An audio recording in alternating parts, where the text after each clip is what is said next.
Hey guys, this is Module 5, Lesson 2, titled Represent Ratios and Rates with Tables and Graphs. And I'm starting this off with Build Understanding. It's on page 146 and 147, and it will continue on with Step It Out on page 148. So let's get started.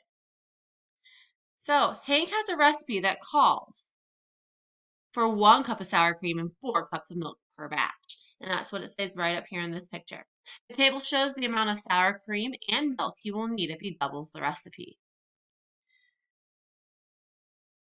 So if he's just making one recipe, he needs 1 cup of sour cream, 4 cups of milk. If he's going to make 2 batches of his recipe, he's going to need 2 cups and 8 cups because when we multiply it by 2, it goes up each time. So we're going to describe a pattern you see in the amount of sour cream and the amount of milk. So when I start, when I go from 1 to 2, I'm multiplying by 2. When I go from 4 to 8, I'm multiplying by 2. So the amount of each ingredient is multiplied by 2 when the recipe is doubled. So both are multiplied by 2. And if you're following along in your book, yes, you're going to have to write a tad bit more because there's not an answer for you to check. You have to do that yourself. So if the original recipe is doubled, the amount of each ingredient is doubled. Multiply the amount of each ingredient in the original recipe by 2 to see how much of each ingredient you will need. B. Complete the table for 3 and 4, the original batch size of the recipe. So instead of 1 batch, this time I'm making 3. So 1 times 3 is 3. 4 times 3 is 12. If I'm going to make a batch with 4, to get from 1 to 4, I multiply by 4. So 1 times 4 is 4. 4 times 4 is 16. So whatever you did over on the sour cream side, you had to do the same thing on the milk side. And that's exactly what I talked about up there, except they used tripled and quadrupled instead of 3 and 4. Select the correct phrases to complete the sentences. If you need to make 3 times the original batch, you are going to multiply 3 by the amount of each ingredient. If you need to make 4 times the original batch, we're going to multiply by 4. So the word times often signals multiplication. To make 3 times as much as something, you multiply by 3. To make 4 times as much as something, you multiply by 4. For each row in the table, enter the ratio of the number of cups of sour cream to the number of cups of milk. You're going to use the format number colon B. So we have 1 and 4, so 1 colon 4. Then we have 2 and 8 here. So we're going to have 2 colon 8. 3 and 12, we have 3 colon 12. And we're going to wrap it up with 4 colon 16. Just like that. And they also show you some other ways you could write a ratio, and you could write them as fractions. Here's some vocabulary right here. Equivalent ratios are ratios that name the same comparison. So if we look up at part C, all of these ratios, especially if you write them as fractions, you can see I can simplify them all back down to 1/4. 4/16 can go down to 1 to 4. If I divide by 4, 4 divided by 4 is 1. 16 divided by 4 is 4. Same thing with 3 and 12. I can simplify that down to 1/4 by dividing by 3 and 2/8. Everything that you're putting on this chart right here are equivalent ratios because I can simplify them down to 1 to 4. So the ratios are equivalent, all equivalent, because there are always 4 cups of milk for each 1 cup of sour cream. This is a long problem. We're on E now. Compare the sentences to describe the relationship between equivalent ratios. So to find an equivalent ratio, we're going to multiply both terms of a given ratio by the same number. The two ratios have an multiplicative relationship because you can multiply them. So what it says down here, multiply both terms of a ratio by the same number to find an equivalent ratio. The ratios have a multiplicative relationship. For example, 1/4, if we multiply by 5 on top and bottom, we get 5/20, which is equivalent to 1/4. If I simplify 1 or 5/20 down, I will get 1/4. And F, the last one on the, two-part question there. So let's look at F. What is the pattern between the number of cups of sour cream and the number of cups of milk? So the number of cups of milk is 4 times the number of cups of sour cream. So how much is needed for 8 batches?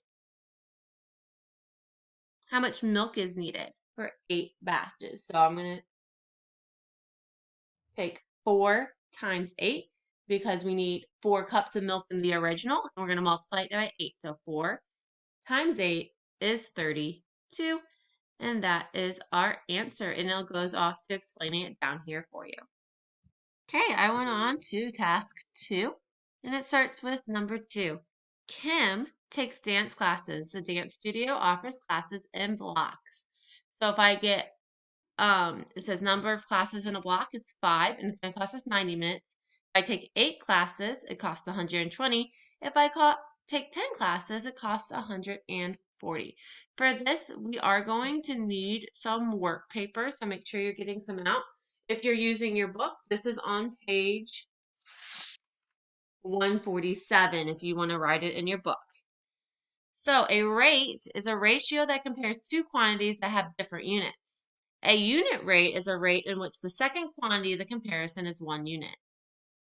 So Kim pays $90 for every 5 blocks of dance classes. Complete the rate to represent this block of classes. So whatever it says first is going to go first. So we said 90 first.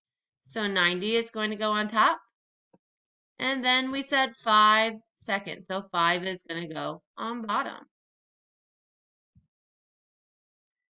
So we have $90 over 5 classes.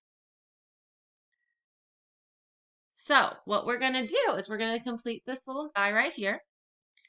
So when we're getting a unit rate, we always have to get 1 on the bottom. That means we're going to take this bottom number and divide it by whatever the bottom number is. In this case, it's 5. 5 divided by 5 is 1. Whatever we do down here on the bottom, we're going to do on the top. So we have 90 divided by 5. 90 divided by 5 is 18. And it goes into that work right there for you. So the cost per class for the 5-block class is 18 because we got 90 divided by 5 is 18.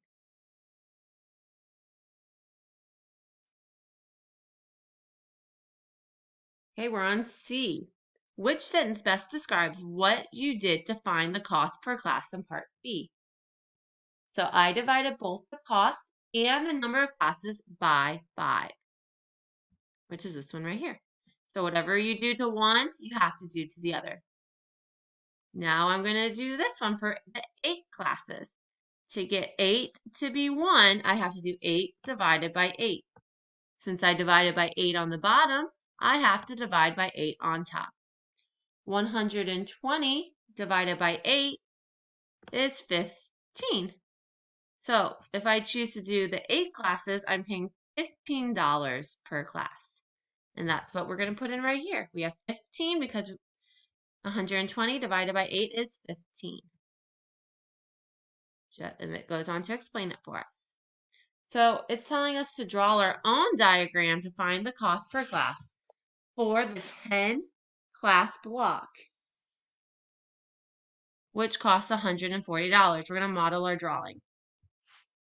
So our money is going to go on top. So I have 140.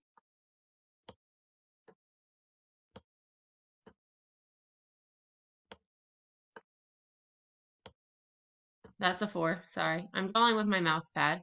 So I have 140. And then we have 10 classes. And we need to get 1 on the bottom over here.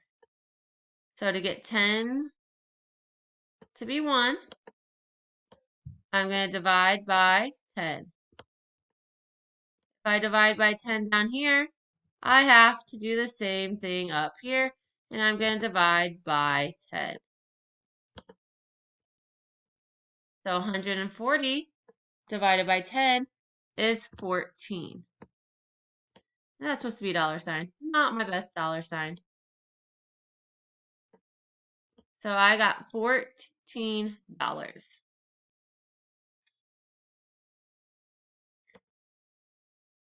And that is exactly what I wrote up there, just a little nicer. If I look down here, it just wants me to type in my 14. Okay, now we're on F. Which best describes the relationship between the number of classes per block and the cost per class? So the unit rate per classes decrease as the number of classes per block increases. So let's look to see where I can find that. So as they decrease, I'm going to pick this one right here. As the number of classes in a block increases, the cost per classes decrease. Because if I looked at it, when we did 90 over 5 classes and we divided by 5, we got 18. When I figured out 120 over 8 and we divided by 8, I got 15. So I went from 18 for 5 classes to 15 for 8 classes. And when I got down to 10 classes, it was 14. So each time it went down. Okay, if you're in the math book, we're on to page 148 and it says step it out. So this is Tova. She earns money pet sitting for friends and neighbors. She earns the same amount per hour. So if she spends 2 hours pet sitting, she gets $40. If she spends 4 hours pet sitting, she's going to get $80. That's 2 times 2 gives us 4. 40 times 2 gives us 80. Our next one, 40 times what gives us 120? That would be 3. So 2 times 3 is 6.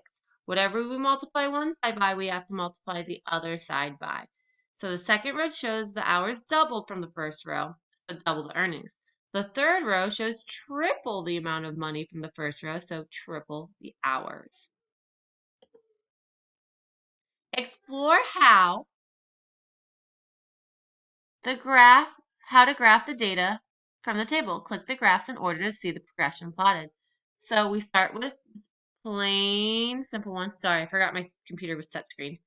Then we go to this one. So when we're at 2, we go to 40. Remember, we run and then we jump. At 4, we jump all the way to 80. And you guessed it, when we get to 6, we go all the way up to 120. So which best describes the points on the graph? The points all lie on a straight line that goes up from left to right. Because it goes, if I drew a line, it would go from left to right in a straight line. Yes, it is diagonal, but that doesn't mean it's not straight. Let's look at D. Tova earns $20 per hour. To check your prediction for unit rate, choose any point and divide the dollars earned by the number of hours. So Tova earns $20 per hour. This can be found by dividing the amount earned by the number of hours for any of the points on the graph. So 120 divided by 6 is 20. And that is the end of that section.